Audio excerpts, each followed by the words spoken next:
ওটাটা বার করে দিয়ে শুধু চুষুন। চুষুন, বোটাটা বের করে চুষুন, মধু না বের হয় লাচ্ছি বের হবে।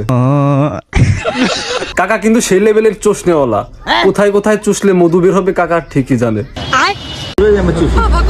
চুষুন না। আমি হলপ করে বলতে পারি আপা মরে যাওয়ার ভয়ে শুধু মুখে নিছে, চোখে নাই।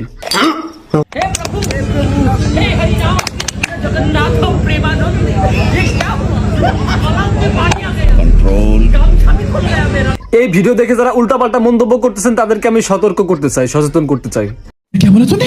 ছেলেদের রোগ হচ্ছে মাথায় উঠে যায়, রোগ বালায় ছেলেদের, আর মেয়েদেরটা বুক পর্যন্ত ওঠে। ওই জন্য ছেলেদেরকে চোপার মেরে মেরে রোগ বালাই বের করতেছে, আর মেয়েদের বুকে আলিঙ্গন করে রোগ নামাচ্ছে।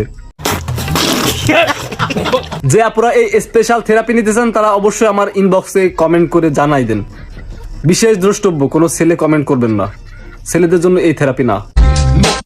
লোকের ভাড়া করে না বই, এই শহরে টাকার বিনিময়ে পুরুষ বিক্রি হয় না, নারী বিক্রি হয়। সে বড়াই করলো না, কিন্তু তুই ওটা কি কইলি? পুলুষ না পুলিশ না পুরুষ? তোর এই বাল পাকনা ডায়লগ কে দিতে বলছে? তুই যাই বেলস আমার, নাইলে তোর খয়রাত করা লাগবে না।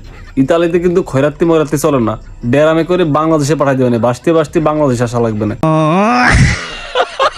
ধন্যবাদ। আরে বাপরে, যার সময় আবার ধন্যবাদও দিয়ে গেল।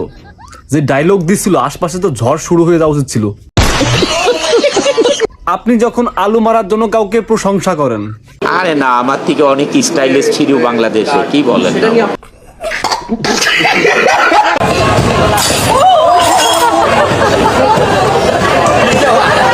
না তেমন কিছু না, চুরি করে কয় প্যাক খেয়ে নিছিল, তারপরে এই অবস্থা।